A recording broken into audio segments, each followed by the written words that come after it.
What happens when your team misses the big dance, but still walks away with a trophy, a check, and a whole lot of pride? Ask Nebraska. The Cornhuskers didn't just show up for the college basketball crown, they owned it. And apparently, the whole country was watching. On Sunday night, Nebraska took down UCF in a 77-66 victory that wasn't just a win on paper, it was an emotional lift for a program hungry for respect. Sure, it wasn't the NCAA tournament. But the crowd? Massive. According to Fox Sports, this final matchup became the most watched non-NCAA tournament college basketball final of the year, pulling in a whopping 822,000 viewers. That's not just good, it's 62% better than the NIT championship. Let that sink in. A title, a payout, and a statement. Now, get this. Nebraska didn't just leave with a shiny new title, they snagged $300,000 in name, image, and likeness money for their program. That's a big deal in today's game, where branding is just as critical as shooting threes or boxing out in the paint. For those keeping score at home, this marks Nebraska's first postseason title since way back in 1996, when they took home the NIT crown. That's nearly 3 decades of waiting. No wonder Coach Fred Hoiberg looked like a man who just lifted a weight off his shoulders.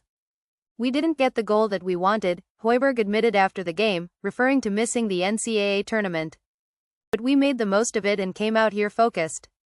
And boy, did they. If anyone was sleepwalking into the crown, Nebraska was the alarm clock. Turning setbacks into showstoppers. Let's be real, nobody plans to end their season in a secondary tournament. But Nebraska turned what could have been a footnote into a headline. They didn't just play basketball, they played with purpose, cohesion, and fire. And people noticed. Fox Sports said the semifinals averaged 706,000 viewers, nearly 2.5 times more than the NIT semifinals. That's not just a spike, that's a surge. The kind that makes execs pay attention and fans double-check their brackets. So what's going on here? Why the buzz? Maybe it's because this tournament, this crown, gave viewers something they didn't expect: hungry teams, gritty performances, and real stakes. No one was coasting. Everyone had something to prove. And Nebraska proved the most. A glimpse into the future. So, what's next for the Cornhuskers? Well, if Coach Hoiberg has anything to say about it, this isn't the end of the story. It's the start of a new chapter. Hopefully it will give us some momentum heading into next season, he said. And frankly, it's hard to argue with that logic. A win like this, in front of a national audience, changes things. It builds confidence. It builds chemistry. And most of all, it builds belief. Let's not forget, Nebraska had to take down Boise State just to make the final.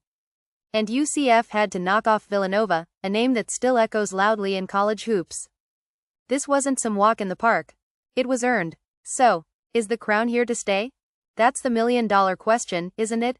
Can a non-NCAA tournament postseason actually matter? Judging by the numbers and the energy, the answer looks like a resounding yes. People tuned in, fans cared, and teams gave it everything. Sometimes, the story isn't about who gets invited to the big show. Sometimes, it's about who shows up when the lights still shine and the pressure's still on. Nebraska did that. Loudly. Proudly. And maybe, just maybe, they started something much bigger than anyone expected. Because let's be honest, who doesn't love an underdog stealing the spotlight?